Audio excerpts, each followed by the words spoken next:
Hola morros, la última clase ya del semestre, la última clase de historia que van a tener en su época preparatoriana.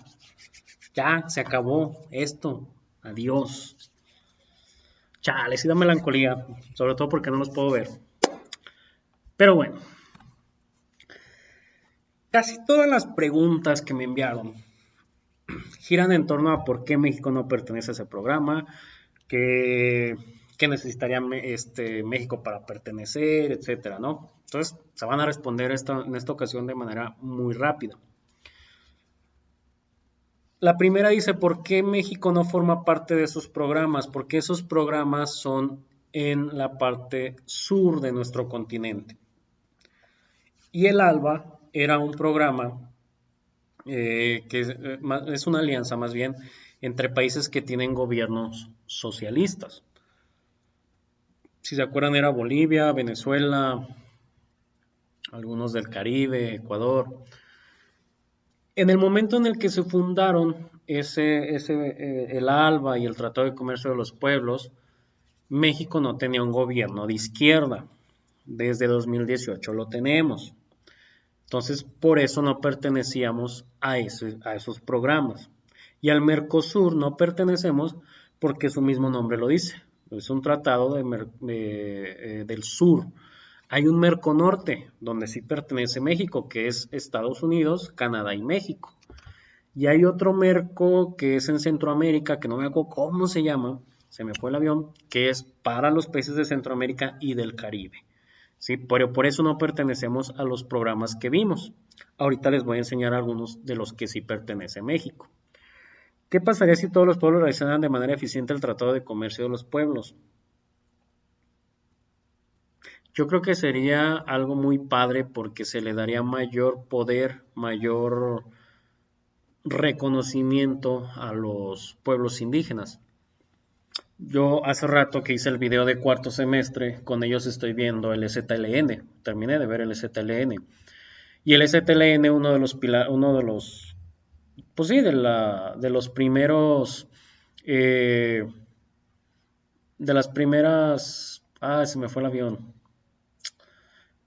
declaraciones que dio es que nacieron precisamente por la falta de reconocimiento de sus pueblos y de sus derechos indígenas en el Tratado de Libre Comercio con América del Norte. Entonces, ¿a qué voy con esto? A que imagínense si se realizara un tratado de comercio de los pueblos en toda la parte de Latinoamérica, sería algo padrísimo porque sin duda el, las comunidades indígenas y los más pobres de nuestros países latinoamericanos pudieran emerger, pudieran salir adelante. ¿Qué se necesitaría para que los proyectos de ALBA se volvieran una realidad? Muchos de los proyectos sí eran realidad, ¿eh? Todo lo que vimos realmente lo hicieron, ¿eh? Existe. O sea, no es algo que esté en lo ficticio. Más que nada, lo único que está en lo ficticio es lo de la moneda electrónica, que eso creo que no lo consolidaron. Obviamente para una moneda electrónica necesitas tecnología. Y vean, por ejemplo, China, que la semana pasada lanzó su moneda electrónica. La tecnología que tiene China y el poder económico que tiene China no se compara con lo que tenemos en Latinoamérica, desgraciadamente. Entonces creo que lo que faltaría para que se consolidaran muchos proyectos, no solamente del ALBA, sino proyectos económicos e industriales, es dinero y tecnología. Porque todo lo demás lo tenemos. Mano de obra la tenemos y mano de obra calificada la tenemos. Tenemos los recursos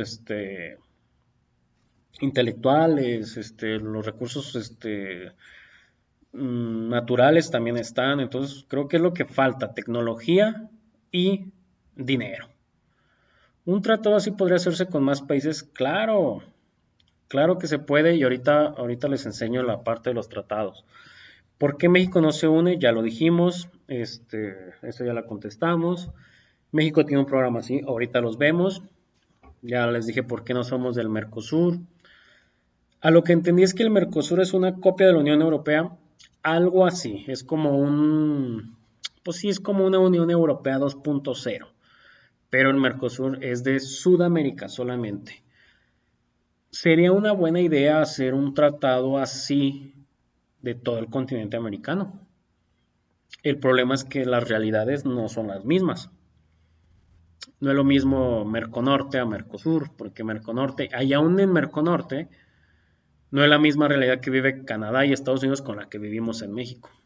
Son realidades muy dispersas. Ahora imagínense Canadá, Estados Unidos con lo que viven en Sudamérica o en Centroamérica, que todavía están un poco más pobres, sería muy complicado. Pero el Mercosur efectivamente es una copia, una especie de copia de la Unión Europea. Ya dijimos por qué México no pertenece al Mercosur. ¿Qué pasaría si dejaran de existir estos tratados, acuerdos y mercados? Como está organizada la economía mundial, sería muy difícil que un país sobreviviera sin tratados comerciales.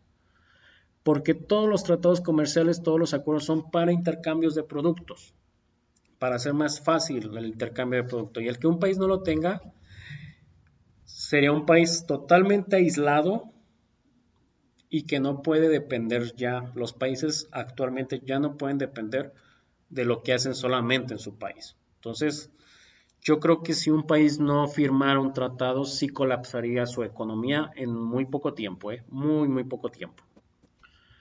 México es parte de Latinoamérica.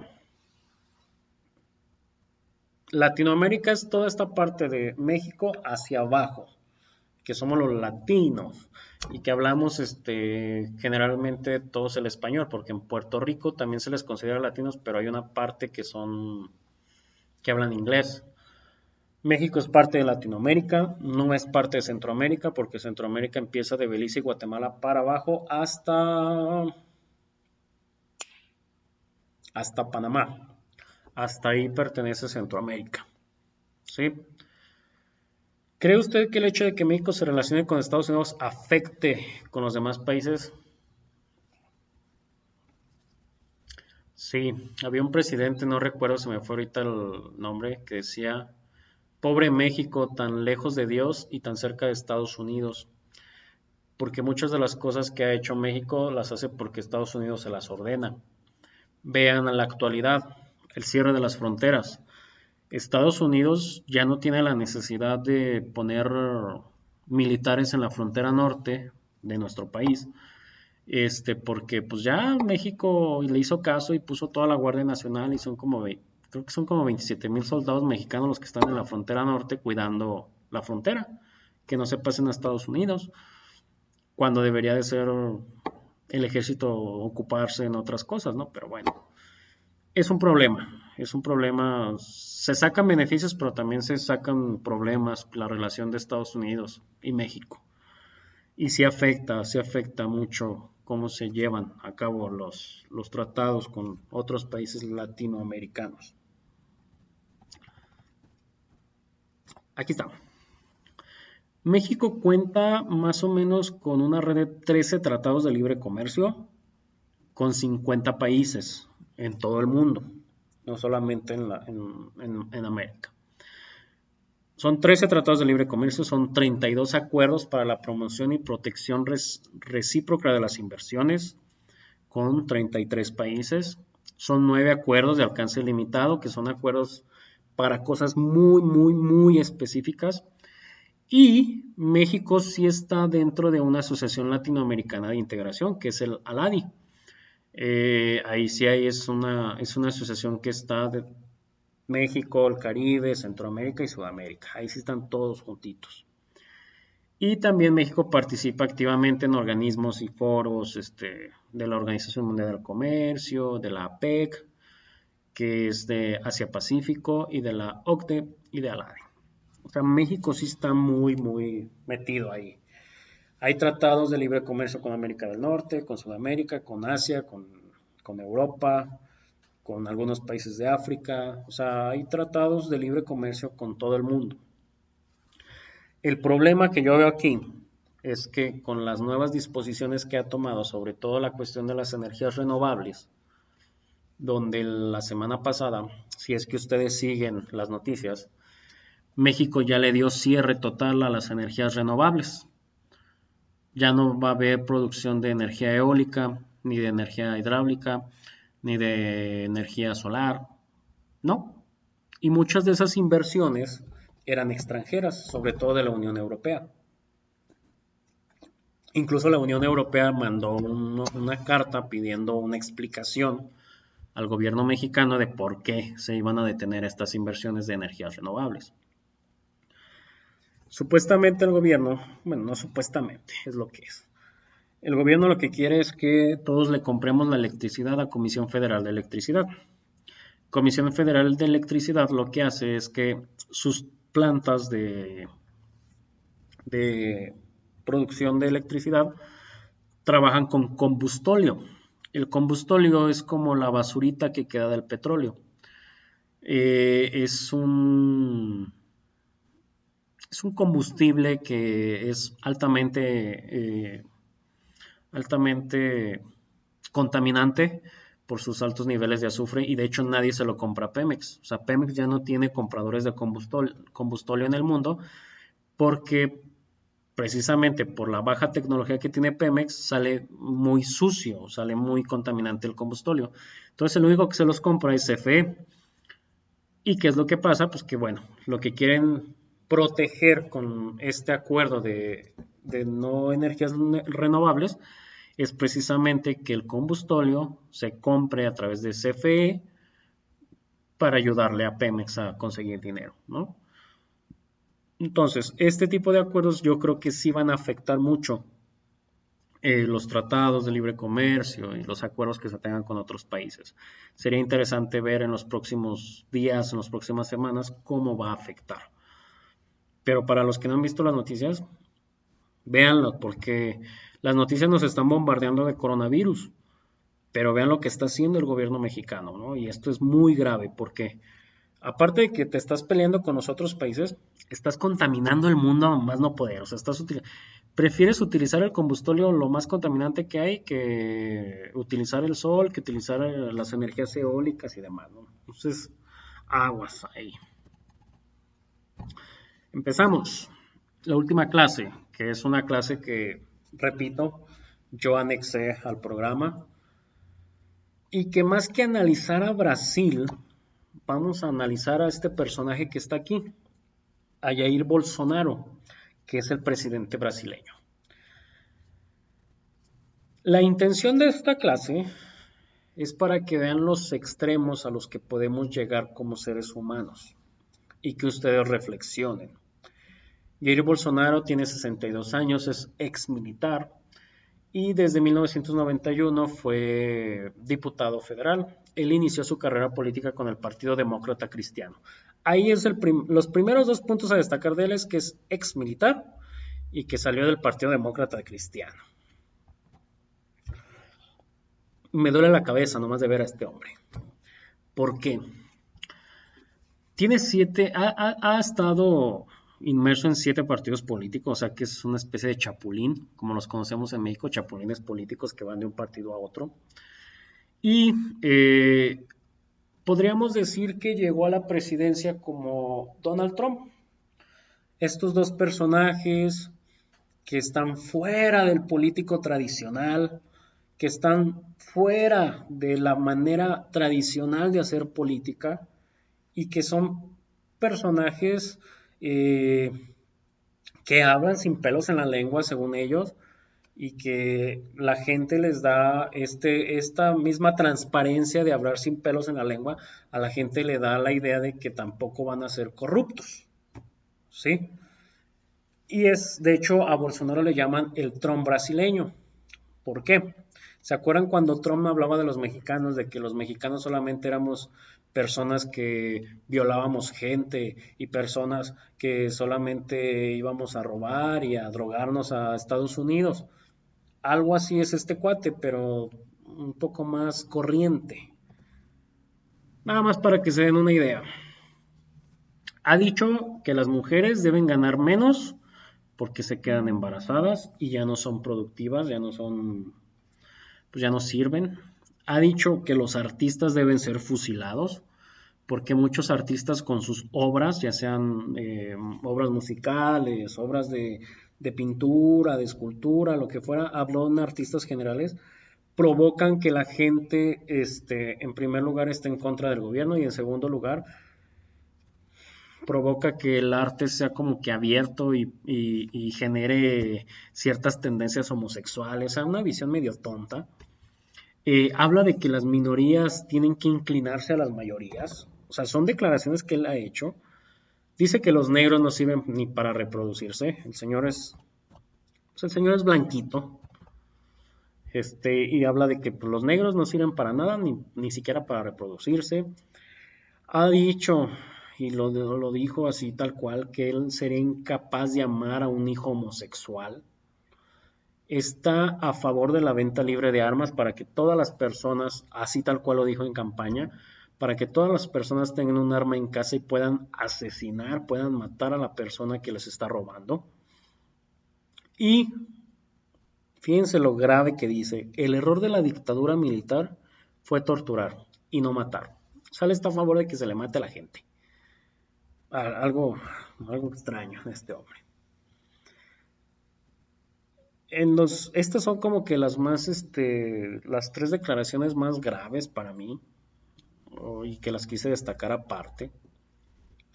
La primera es que en el Congreso, así imagínense la Cámara de Diputados de Brasil, estaba una diputada hablando en tribuna, y este hombre desde su lugar empieza a gritarle de cosas hasta que dijo, usted no merece ser violada porque es fea. O sea, mentalidad un tanto estúpida de decir, pues porque usted es fea no merece ser violada. O sea que si estaba guapa la diputada, sí se merecía ser violada o qué. O sea, insisto, es un cuate que nomás de verlo provoca enojo.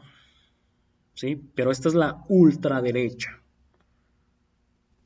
En noviembre del 2010, como diputado, dice en un programa de televisión abierto, dice, el hijo empieza a estar así medio gay. Si el hijo empieza así a estar medio gay, se le mete una golpiza y cambia su comportamiento. O sea, neta.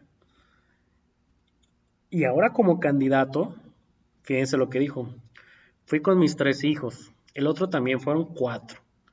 Yo también tengo un quinto. Con el quinto fallé. Fueron 4 hombres. Con la quinta fallé y salió mujer. O sea, imagínense el lugar que tiene, en el lugar en el que tiene la mujer. Es un hombre. Eso es la ultraderecha. La ultraderecha es la parte más conservadora del ser humano. Nosotros aquí de verdad nos quejamos de que hay gente, los pro vida o gente que está en contra de la educación sexual en las escuelas. Y hay países que están peores. Hay países que están peores. Ahí está el caso de Brasil. No nos metemos tanto a la cuestión gubernamental porque Bolsonaro todavía no apenas cumplió un año en el gobierno. Entonces no podemos ver cómo ha funcionado su gobierno. Lo que sí podemos analizar de su gobierno es que lo ha llenado de ex militares. Hay muchos militares dentro de la administración pública. Y ahora con lo del coronavirus, es alguien que no cree en el coronavirus. Él dice que no existe. Hay un video, igual y se los pongo al ratito, donde está Jair Bolsonaro eh, dando como una especie de meeting y está tosiendo, o sea, estaba enfermo el hombre y ahí en medio de toda la gente. Y justamente decía que el coronavirus no existe, el coronavirus no existe, el coronavirus no existe, es un invento, y tosiendo, ¿no? Lleva desde el mes de, lo que va de mayo, lleva 2 ministros de salud, porque los ministros de salud han tratado de hacer las medidas como las que tenemos en México, ¿no? De que no salgan a la calle, de cerrar los comercios y demás. Bolsonaro está en contra de eso, o sea, allá no hay medidas como las de aquí. Y vean las cifras, al día de hoy, Brasil ya está siendo nombrado por la OMS como el centro de la epidemia mundial. O sea, ya el centro de la epidemia mundial está en Brasil por el alto número de contagios, el alto número de muertos. Ya está escalando muy rápido ahí en las primeras posiciones. Pero su presidente dice que no existe. Su presidente dice que no existe eso. que el coronavirus es un invento. Él cree solamente en sus ideas machistas, misóginas, enfermas, porque creo que es lo único que se le puede decir a ese hombre. No por nada le pusieron el Donald Trump de Brasil. Y creo que incluso Donald Trump es un poco más inteligente que este hombre. Venezuela. Ya vimos que tenía crisis humanitaria, que tenía crisis económica, que su hiperinflación anda por los cielos. Pero hay dos casos que se acumularon en estos 15 días. El primero, que continuó con las expropiaciones, específicamente anda expropiando DirecTV. Y el segundo, que hay una crisis energética enorme. ¿Quién iba a decirlo? Que Venezuela es el país que tiene más petróleo en el mundo, que incluso tiene más petróleo que los árabes, y tiene crisis de gasolina. No tienen gasolina.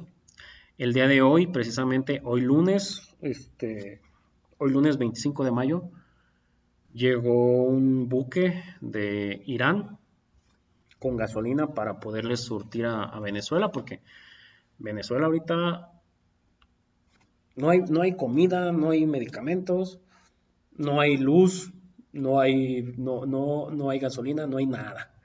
O sea, Venezuela está ahorita con un problema muy, muy, muy cabrón. Y en el otro aspecto está la cuestión de Bolivia, que Bolivia tiene ahorita una crisis política muy, muy fuerte. Primero porque no se ponen de acuerdo si fue un golpe de Estado o fue una retirada voluntaria de Morales. Segundo porque al ausentarse el presidente, pues el vicepresidente seguía como el sucesor, también renunció. El presidente de la Cámara de Legisladores también renunció y era el que seguía. O sea, tiene un desmadre en la cuestión política. Y además que las personas que se quedaron al frente, pues dieron terminado las relaciones con Venezuela, con Cuba, con los organismos como el ALBA, como el TCP, como el UNASUR, que son organismos que más o menos analizamos, ¿no? UNASUR es también es un tratado comercial, como el ALBA, ya, Bolivia quedó fuera. Si se fijan, estos tres casos que vimos, Brasil, Venezuela y Bolivia, están cayendo en extremos. Son casos que están cayendo en, pues en caminos que no debería. En caminos que no debería. Y es con lo que quiero terminar realmente el semestre. Es un semestre donde, bueno, quitando la parte triste de que ya no nos pudimos ver, es un semestre donde pudimos ver la realidad latinoamericana. O sea, siempre nos fijamos solamente en el norte, en el de arriba, en Estados Unidos, pero a los de abajo nunca los vemos. Pudimos ver cómo Estados Unidos se aprovechó de muchos países, pudimos ver toda esta parte del socialismo que en México es o era un tabú hasta ahora con Andrés Manuel López Obrador. Y eso es en lo que quiero yo terminar, o sea, que evitemos los extremos. Que si yo soy un católico pro vida, de esos de la marea azul, evitar caer en el extremo de que solamente mi pensamiento es el que vale y el de los de enfrente de la marea verde, no, ellas no cuentan. Y viceversa, que si yo soy alguien pro aborto, también respete y tenga tolerancia con los ideales de la gente de enfrente. La sociedad así funciona. La sociedad funciona con empatía, funciona con tolerancia. Y tenemos que aprender a vivir como sociedad. Y es lo que yo quiero que ustedes reflexionen. Evitar esos caminos de extremismo, evitar esos caminos de confrontación. Ojo, no estoy diciendo que no se peleen. Salgan a manifestarse, salgan a gritar, salgan a luchar. Eso es lo que necesita la sociedad. Pero también no se vale que si vemos a alguien de la tercera edad que apoya los pro vida, lo maltratemos. No. Hay que evitar los extremos. Vean, por ejemplo, ¿no? Los casos que hemos visto. Y el otro caso, el otro punto que quiero tratar con ustedes, involúcrense en la política, despierten. Son una generación que ya se los he dicho una y mil veces. Pueden pasar a la historia como la generación que de verdad hizo cambios en el mundo, o pueden pasar como la generación más absurda y más tonta que se dedicó solamente a estar en las redes sociales y no cambiar nada. Involúcrense en la política. Ustedes les va a tocar elegir al próximo gobernador del estado, al próximo presidente de la república. A ustedes les va a tocar vivir en carne propia los cambios políticos. Ustedes ya no aspiran a una pensión, por ejemplo. Ustedes cuando lleguen a viejitos van a vivir de lo que hicieron de jóvenes. Van a vivir de lo que ganaron de dinero de cuando eran jóvenes. Entonces, aguas ahí en ese aspecto. Involúcrense en la política. Hay gente que dice que de política, fútbol y religión no se debe de hablar. Es un error.